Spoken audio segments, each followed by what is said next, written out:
Thank you very much, Stephen. Thank you to everyone for coming. We had a very lively discussion just now. You can all agree on that. And we apologize that there was not more time given to the crowd to ask questions, and we intend to repair that situation with the very distinguished group of panelists that we have here today in our talk on diaspora-Israel ties and the future of the relationship between Israel and American Jewry. We have here, starting from my right, we have Ido Aharoni, our distinguished Consul General here in New York. We have Russell Robinson, the CEO of the JNF. We have here Ehud Arnon, who is the CEO of the Israel Discount Bank. We have Issi Liebler, who is the columnist for the Jerusalem Post and a leader in international Jewry for many, many years. We have Effie Stensler of the JNF, and we have the World Zionist Organization's David Breakstone. And first I'm going to ask a very general question about how the relations between Israel and diaspora Jewry have changed in recent times, to give people a chance, but for everyone speaking less than 5 minutes, just on this very general question before we get into more specifics that might be more controversial. Ido. Well, I think that the main question that we have to ask ourselves today is what will capture the imagination, the minds, and the hearts of the younger generation. I think that the enthusiasm that we witnessed around formative events like the 1948 War of Independence and the Six-Day War, the 1967 War, that kind of enthusiasm is no longer there. And the question is, what will generate it? The State of Israel today is interested in more than just political support, in more than just support that relates specifically to any given policy guideline. The State of Israel is interested in becoming a source of attraction to the entire Jewish world. We'd like to see more Jews visiting Israel. We'd like to see more Jewish businessmen investing money in Israel. We'd like to see Israeli culture celebrated in Jewish communities all over the world. And of course, we'd like to see more support for our policies. But it's not just about policy anymore. It's way beyond that. And I would describe this new change as the holistic approach in Israel diaspora Jewry. Russell. I think that we have to realize that we won. And nobody wants to get into that in the Jewish organizational world, especially from the United States. There is no Jews in exile. Get with it. We won. There's no Jew anywhere in the world that cannot move to Israel by choice. That means that we're in the most special moment of our Jewish existence. We're at that moment in which we prayed for, which we worked for, which we bled for, which is about partnership. And it's not about raising money because Israel and poor Israel. It's not a poor Israel. It's not about talking about, even the lively discussion of the earlier discussion is not the discussion that is going to get people involved.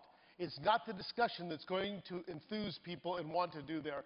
It is an oxymoron. You cannot invest into a bank in Israel if every time you hear somebody speaking about Israel it's going to be nuclear nuked. You cannot think about going on an El Al flight to Israel for a country that is poverty-stricken and looks like Bangladesh. And that was the Israel that we promoted in the past. And that's not the Israel that the young people want to connect to, and that's not the winning Israel. It's a team that has winning.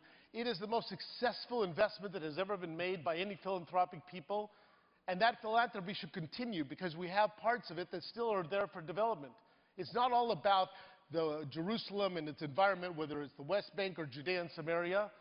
We have places in the Galilee and the Negev we could develop and be pioneers and be part of that spirit and water and all sorts of issues in Israel. And that is the moment that we're in. And if Jewish organizational life and Jewish organizations and newspapers and everybody does not get into the idea that this is about a winning team and a winning formula, and if you want to join the winning team, join the team of Israel and its connection with the diaspora.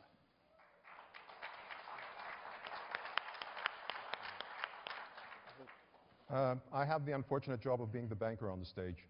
So that sort of leaves my area of scope limited. But I do want to tell you two stories about economic history of Israel, which will perhaps illustrate why what my colleagues have said prior to my discussion are really the truth of the matter. It's a partnership today and no longer philanthropy. And I will give you two very short stories. The first one, many, many years ago when Israelis were coming, this is in the pre-internet days, you know, people used to give out binders in various trade shows. And, you know, the idea was you got a big binder and then you put in material from every group that you went to see. Now, for those of you that don't know, binders in Israel, you know, the loose leaf binders in Israel have 2 holes in them. Those in the United States have 3. So when Israelis used to show up in trade shows, they used to give out material, beautiful material, didn't fit, we threw it away. Now, obviously, things have changed. I'll give you another story, and that is the story about how Intel got to be in Israel. And I know this personally because I did some other job many years ago in the Bay Area. And the story is that there was an Israeli fellow working for Intel who was a very, very clever scientist, and he wanted to go back home. And Intel told him, look, you know, we don't want to lose you, but if you really want to go back home, we'll set up a small R&D center. And they established a small center with 10 people, and they had a problem which Intel could not solve. And basically, they remembered they had this R&D center in Israel, and I heard it from the VP at research at Intel many, many years ago. He said they presented this problem to the group of Israelis, and they immediately, as is typical, after they heard his brief introduction, started arguing and yelling at each other. He, you know, said this is not going anywhere, went back home. 3 months later, he had a solution. This really gave them the impetus to start their involvement in Israel.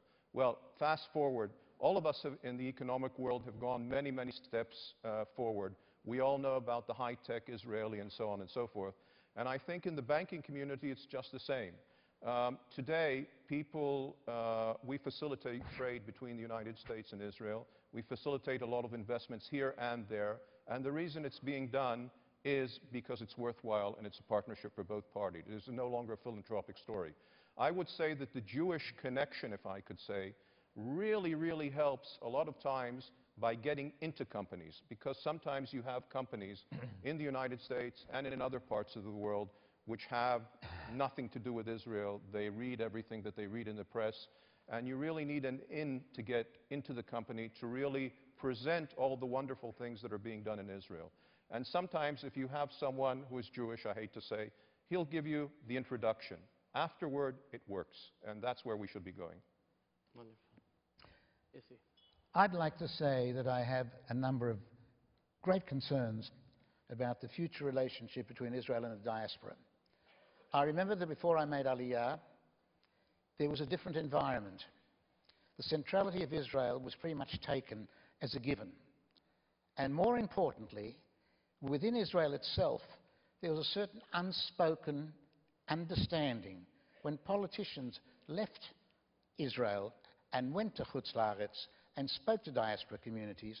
I remember very clearly a man like Menachem Begin would get up and speak to an audience when he was leader of the opposition, and a fairly extreme opposition it was in those days, because the differences between government and opposition at his time were pretty stark.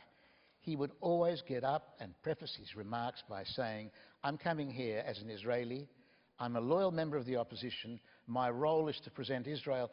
I will fight the fight for Israel overseas.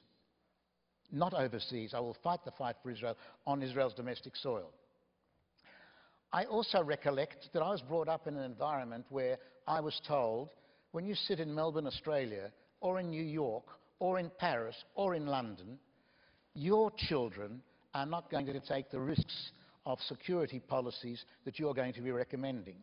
And whenever we talked about criticisms about Israeli foreign policy, there was an understanding that there were restraints built in upon us because we were living in a diaspora, and there was a certain modesty. Now, we had an example here today, and I think there's a lot we can learn from the United States.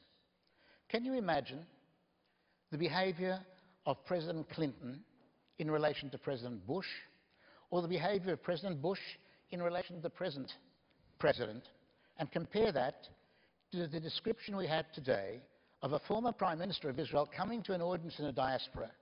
And if ever I've seen anybody being divisive, he took everything in the book to try to make distinctions within Israel, criticize the present government, and do things which are not the given thing.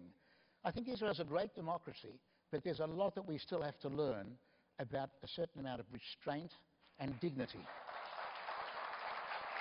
Thank you, Asif.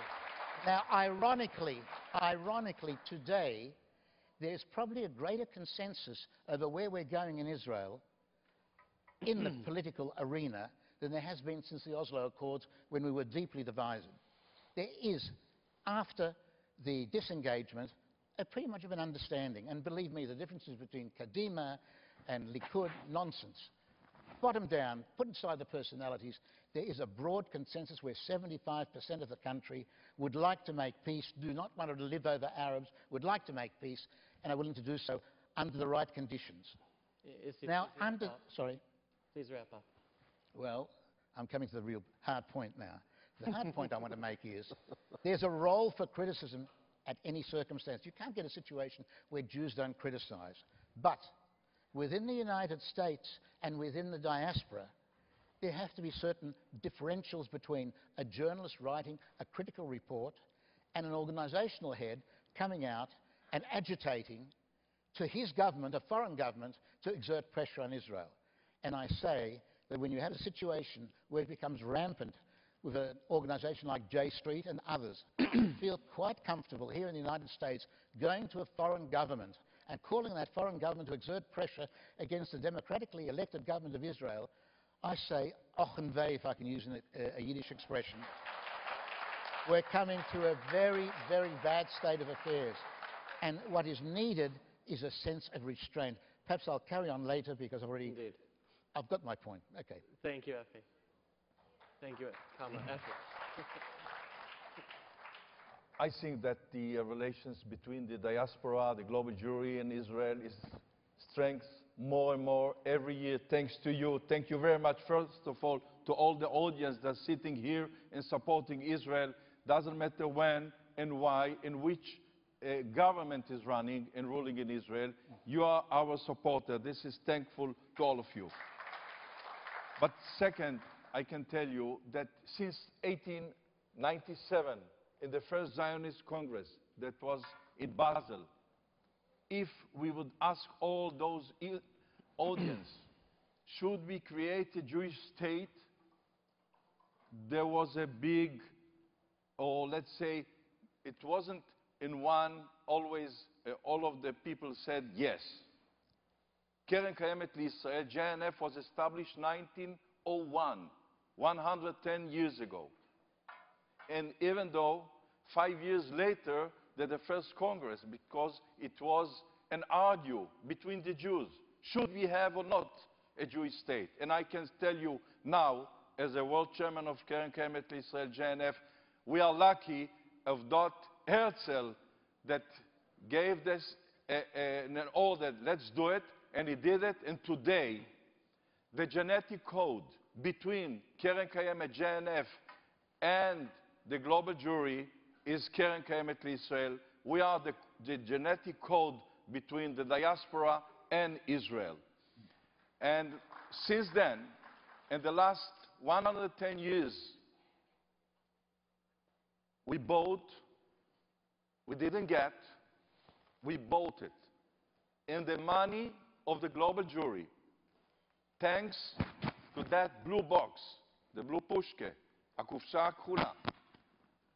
And today, Keren Kayemet L'Israel we are owner of 13% from the land of Israel.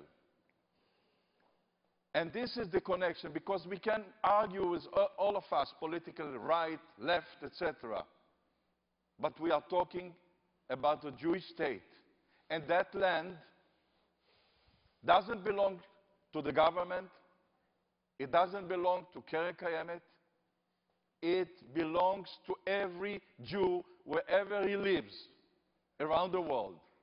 And what we are doing is preparing Israel for better life, for those who would like to come and live in Israel. It doesn't matter when and why. And this is what we have to protect every day, every year. It doesn't matter which government is running. And here, Democratic, Republicans, for us, it's the same. We have to protect. So I'm sure that today, the relations between the diaspora, the global Jewry, and Israel is more strength every year, more and more. It doesn't matter the argues. And we have here an example, wonderful example of JNF USA, running by CEO, by Russell Robinson, that is supporting us every day, every year. And all the people, when we are talking about projects. Effie, maybe we should say with the project. So what I would like to say again and again, we have to see the main street. We have to go the main road. And the main road is the connection, and to make them better and better, every day better. But the connections are wonderful. Thanks. David, thank you for your patience. Effie, well, I join with you in extending appreciation to this audience and to so many others for their unflagging support in many, many ways.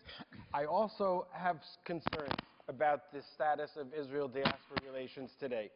Part of it's our fault. I'm glad that Russell is on the panel, but the panel that was initially advertised for the last several weeks, not a single diaspora Jew. We sound like it, but we all are, the rest of us all live in Israel. We produce all sorts of things, high tech and so on, but we also produce chutzpah. To put together a panel on Israel-diaspora relations and have it addressed by 7 Israelis is crazy. It's like having a panel on the status of women and having 7 men, or is there a place for Reform and Conservative Judaism in Israel and ask 7 Orthodox rabbis? It just doesn't work. And as long as we keep talking among ourselves and not with each other, Israel-diaspora relations is not going to become what it needs to become. And while we continue to be using the same language, the same words, I'm also afraid we're speaking 2 different languages. You talk about the importance of Keren Kayemet, of JNF, in preparing the land. Certainly I support that. It's important, and so on. And indeed, we've been talking for 2,000 years about L'Shana Haba'ah B'Yerushalayim, next year in Jerusalem. But what does it mean? I think it means very different things for us. I recently spoke with a group of students in Jewish education who spent 2 years in Israel. And I asked them now at the end of their time here, what does it mean to you when you say L'Shana Haba'ah B'Yerushalayim? And the first one who raised his hand said, I don't understand the question. That's not the Jerusalem I've been living in. His Jerusalem of next year in Jerusalem is that messianic, celestial, heavenly Jerusalem, not the Jerusalem of the here and now. The speakers this morning spoke a lot about Jerusalem. What does it mean to each of us? We talk about the unity of the Jewish people and the importance of Jewish peoplehood. A new study was just produced that was commissioned by the UJA New York Federation. People who I have great respect for, who invest a tremendous amount in us. And they said that one of their conclusions was that we need to revisit the concept of the centrality of Israel in Jewish life. And they listed the 13 attributes of the ideal peoplehood educator, and among them was cherishing tikkun olam as a value, the importance of Jewish culture and heritage. Not a single word in the 13 attributes of the peoplehood educator that related to Israel at all. When we say we are one and they say we are one, I'm not sure that we're talking about the same thing. I met, Izzy, you mentioned the centrality of Israel. I met with a very prominent professor of Jewish education who concentrates on the teaching of Israel, a great woman. I love her work. We met last week, and she said, David, we have to change the paradigm. We no longer have to talk about how Israel is central to Jewish life in America, but rather how it's integral to Jewish life in America. Here I am representing the World Zionist Organization. Our Jerusalem program declares unabashedly that Zionism is about the centrality of Israel in Jewish life, and it's no longer central, it's integral. That's a dialogue, not that, well, with Russell we can have that dialogue, but it's a dialogue that we have to have out here as well. With that, I'll stop. Thank you, David. So what we're going to do now is I've promised that already by 4:30 we're going to start to take questions from the crowd because we know that we're here for all of you. I'm going to ask brief questions to our panelists that they'll answer in just 2 or 3 minutes. And I'm going to start by asking our Consul General, you initiated a program called Brand Israel that attempted to change Israel's image by refocusing it. Has that been implemented by our politicians, and what effect has it had, if it did, and if it didn't, what still needs to be done? Well, first of all, the purpose of Brand Israel was not just to improve Israel's image. The purpose of Brand Israel was to change the way Israelis in the first place and Israel's friends communicate Israel to the world. Because the biggest problem that we have is that we, the Israelis, are convinced that all of you here in America are interested in what bothers us. And we conducted some research, thorough, comprehensive research, and we discovered otherwise. In fact, most Americans don't care about Israel's problems. They look at our discussion, like the previous panel, as one big turn-off. They look at Israel as a relentless producer of bad news, and no one is attracted to bad news. And they say to us, come to me with something that is relevant to me. And the enormous success of the book Startup Nation proves the principle behind Brand Israel. Because Startup Nation is the first book that made it to the bestsellers list that does not deal with the conflict. And it became such a huge success because it is a relevant book to the American people. And Israel can be relevant, but we never bother to highlight those dimensions in Israel's personality to the American people. When you do, then the results are amazing. Let me give you a couple of examples. Tourism to Israel is breaking all-time records, despite of the regional wave of instability, despite of all the discussion about Iran, despite of all the anxiety that is related to that discussion, the tourism numbers are breaking all the records. There's a reason for that, and the reason is because the State of Israel started to market the product called Israel and not only defend the product called Israel. And I say to you that if we thought for many, many years that we have only one task, and that is to win an imaginary debate about the unhappy geopolitical circumstances of the Middle East, then today we know, largely thanks to the internet and Facebook, the age of Facebook, now we know that there's another monumental task for all of us. It's not just about winning debates. More importantly, it's about building relationships with groups of influence, with people that can actually make a real contribution to the State of Israel. When you do that, when you're engaged in a meaningful dialogue with those groups, you see the results immediately. You can see the results of our extremely productive dialogue with the gay community, especially in Europe, but also here in America. You can see that in the dialogue that we're having with the various Christian denominations. You see that in the tourism numbers. You see the results even in tiny niche markets. Russell here is developing an amazing conversation with people that care passionately about the environment. And there is a Professor Yossi Leshem at Tel Aviv University that has a tiny, tiny conversation about bird migration. But if you take all those niche conversations and put them together, you can really make a difference. And I think that what you're seeing now is the celebration of this new narrative, emerging narrative, that looks at Israel, as Russell said, as a success story, as a bastion of creativity that is also inspirational for the rest of the world. Thank you. Russell, David pointed out that you're the only American sitting here. If so, you as an American, what appeals to Americans today? What kind of Israel do they want to know about, and how can the environment be used to promote Israel's image in the United States? Well, I'm going to disagree first with David and the study in which you talked about, because that's a self-fulfilling prophecy that a lot of organizations want.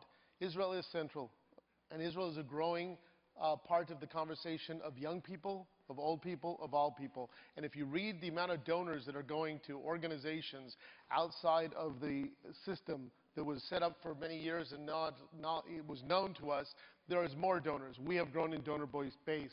The Friends of Israel organizations have grown. More and more people are contributing, and more money is being raised for Israel. So it's a measurement of a connection. And on young people as well, it's an exciting opportunity. What we're not doing is investing enough into young people. And that discussion that was earlier, and I will tell you, the discussion that we constantly want to bring, Izzy, in all due respect, it doesn't matter whether it was talking about the opposition, they don't come and talk about it. Nobody knows who the Secretary of Commerce is in the United States. Nobody, by the way, it's a pretty important position in the United States. But everybody knows who the Minister of Environment is in Israel, or the minister in charge of stop signs is. Because that's the discussion that we want to keep bringing to people, is let's talk about those issues that are so minutia in every day of our life. But we have Birthright, and Birthright is taking and has changed the American scene. But I ask you, and I spoke to many, and I'll speak on the religious community. I spoke to the religious. How many of you have visited outside of the confines of a small circle outside of Jerusalem? How many have gone to Independence Hall? How many have visited Independence Hall, a place that the Declaration of Independence was read?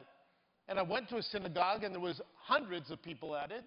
And in that synagogue, I will tell you that there was less than 10% that raised their hand, and those are people that go to Israel 2 or 3 times a year. How many have visited the wonderful sites in and around Israel and get to know that? That is the discussion, and that is where we're going. Let's put our money into high school programs. Let's put our money into starting new camps in Israel that are for young people to come, not because it's in Israel, because it's the best 5-star camp anywhere in the world. And they'll come to Israel, and they'll be part of that discussion at the younger age. But you cannot have that discussion about sending your 8, 10-year-old child to Israel that's going to be nuked, or that is suffering from the greatest devastation that has ever happened to mankind. Okay. Thank you.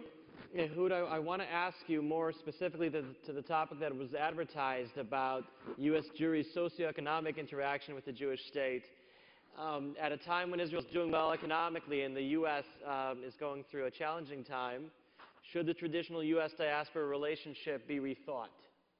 Well, again, far be it for me to talk about the general. My colleagues here can do it better than I.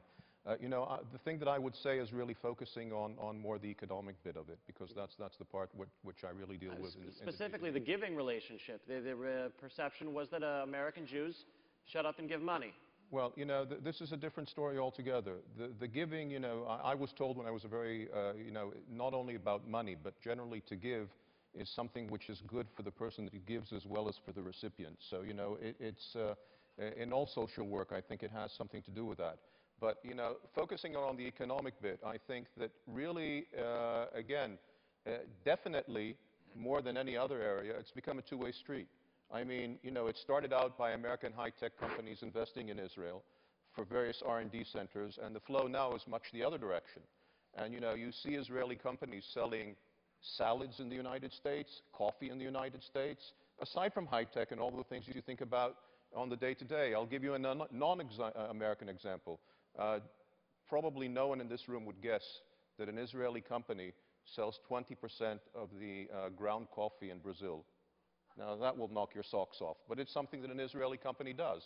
And this is what I see. And in my line of work in a bank, we have been here for 50 years. We started out, and our name is Israel Discount Bank. The focus in the beginning was Israeli. Now we see ourselves very much as an American bank. And, one of our selling points, I would say, is that throughout the financial crisis, the Israeli banks did very well. And the Ministry of Finance in Israel did not have to intervene like the Fed and other regulators in the United States. So I think that us being here allows us to behave like a regular American organization. And I think in the economic sphere, what I really see is the two-way street, no longer the giving, but the two-way which is beneficial to both. Okay, thank you. Issy, I want to ask you about the impact of the continued incarceration of Jonathan Pollard on the relationship between Israel and American Jewry. What did that do to American Jews, and why is he still in jail, and do you think that he'll ever be set free? I'm very loath to get deep into this, other than to say, to my mind, it is one of the greatest scandals of diaspora Jewry that Pollard is still in jail. Because by any stretch of the imagination, his incarceration under the present circumstances, purely on humanitarian grounds, smacks of something that I don't want to articulate as an Israeli here in America, but everybody understands the message I'm giving. It is an absolutely unspeakable situation, and I would say, if I may, that with all the problems we've got in Israel, I would expect American Jewry, they are schreien Gewalt, but not enough. You've got to shout more and more and more. This man should be released yesterday. The second thing I would like to say, when you ask me, when you put it in this context, there are two other critical areas that American Jewry, that you people in America, in my opinion, and I have perhaps a bit of gall in saying this to you as an outsider, have to do better. The first is the narrative. The Israeli narrative is not being taught properly to your children. Even in the Jewish day schools, there's insufficient concentration on the genuine Jewish narrative. And that's why you've got so much garbage coming out in the left liberal press, which distorts the reality of Israel. It's your responsibility to exert pressure. And the third thing, which I think you're doing brilliantly, and I have to give credit to AIPAC, is the fact, irrespective of what American administration you have built up in the United States something which is unique in the diaspora. You have public opinion which is different here than in any other part of the world, other than perhaps to some extent Canada and Australia. But public opinion here is, to my mind, the greatest and most important vehicle to guarantee Israel's relationship with America. Whatever president is there, if public opinion is very, very strongly pro-Israel as it is today, then there's only a limit to how much even a president that doesn't like Israel would be inclined to go.